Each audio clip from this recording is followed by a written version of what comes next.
नमस्कार. मी किरण भिकन भुजबळ एक कविता सादर करतोय. कवितेचं शीर्षक आहे, बघितलंस, सगळे संस्कार विस्कटलेत.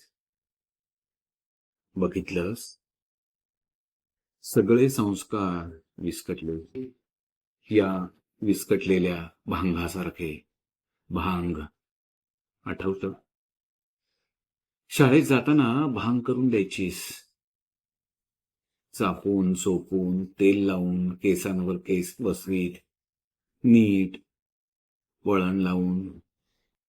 पुढे वळणावळणांनी गुंते वाढत गेले नि तसतसे विस्कटत गेले.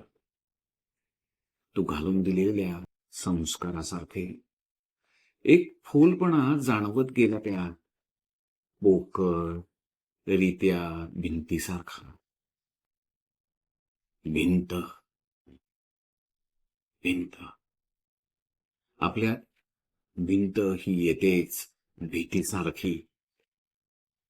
कधी आडोशाला घेऊन, कधी आडोशा बाहेर काढत, मग भिंतीबाहेर पडल्यावर ठेचकाळत जगणं.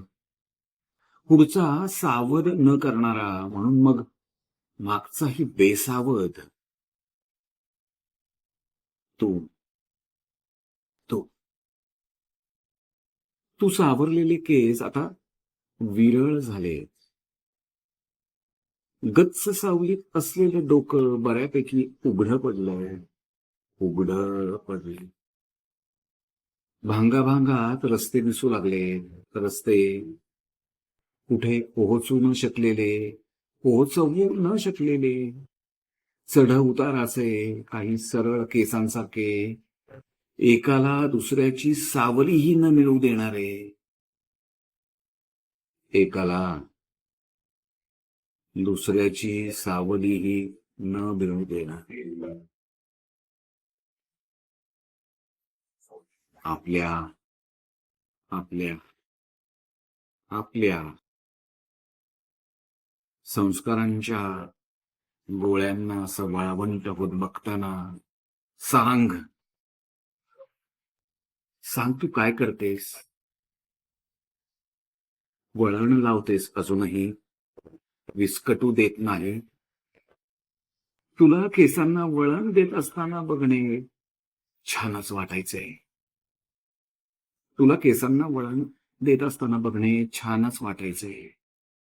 माहितीये, माहितीये,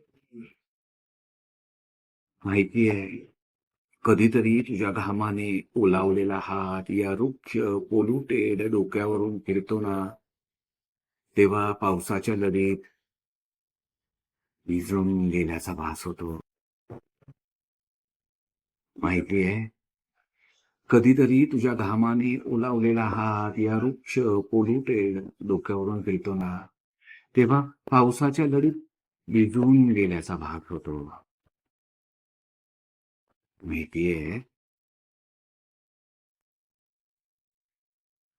ही कविता होती कवयित्री सुनीता झाडे यांची.